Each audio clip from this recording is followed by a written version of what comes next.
ছাত্র সমাজটা মেনে নেয়। আমরা রাজপথে কোন রাজনৈতিক এজেন্ডা বাস্তবায়ন করার জন্য আসি নাই।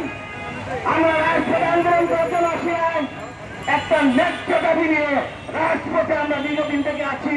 আমাদের দাবি আপনারা দিয়ে দেন, আমরা আপনার টেবিলে ফিরে যাব।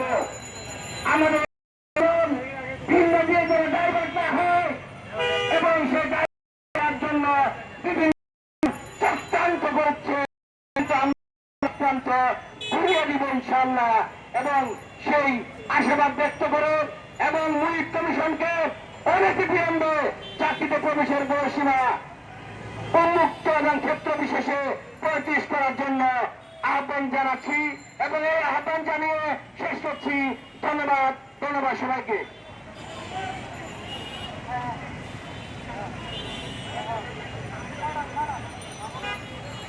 এ পর্যায়ে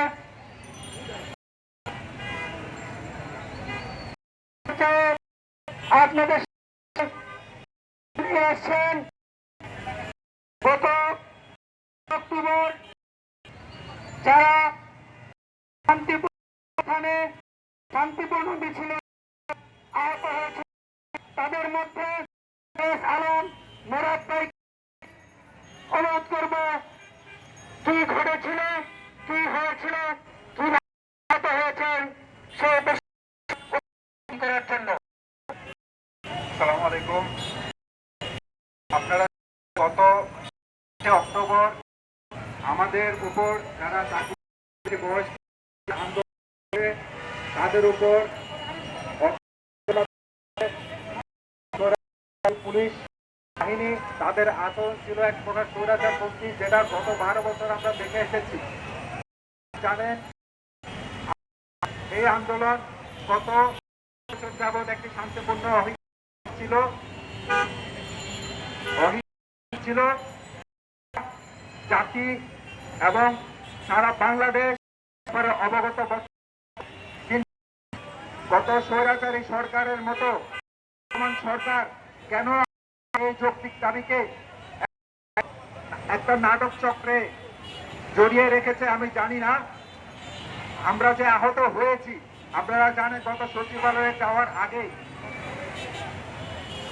শিক্ষা ভবনের সামনে আমরা যখন যাই, আমরা শান্তিপূর্ণভাবে যাওয়ার পর যখন বসে পড়ি, আমাদের উপর জন কামান এবং তারা আমাদের উপর লাঠি চার্জ নিক্ষেপ করে এবং আমাদের মধ্যে থাকা আন্দোলনকারী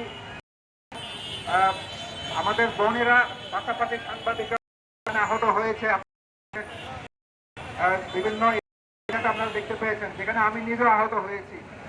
তো আমাদের এই আন্দোলন যথেষ্ট যৌক্তিক। আপনারা জানেন কেন আমরা দীর্ঘ 26 বছর এই দেশে পড়াশোনা করি, স্কুল কলেজ আমরা শিক্ষার পেছনে প্রদান করি, এর যে সার্টিফিকেট অর্জন এটার মেয়াদ দেওয়া হয় মাত্র 4 বছর, কিনা সম্পূর্ণরূপে অযৌক্তিক। আপনারা দেখেন কোন দেশে আছে 30 বা 32 আন্তর্জাতিক মানদণ্ড। আমরা এই আন্দোলন কেন, যেহেতু আমরা যে এত বছর 26টা বছর একটা সার্টিফিকেট ফসল বেকার কিনা বয়সীমা দিয়ে দেয়, একটা কি করে আটকে দেয়, যাতে করে আমরা যাতে একটা বয়স পর 30 বছর বা 32 বছর পর আমরা একটা বয়সীমা আটকে যাই, আমরা যাতে আমাদের নেতার বিচার করতে না পারি। আর একটু করে বলে রাখি, আমাদের দেশের ভাইয়েরা যখন অবহেলিত হয়ে যায়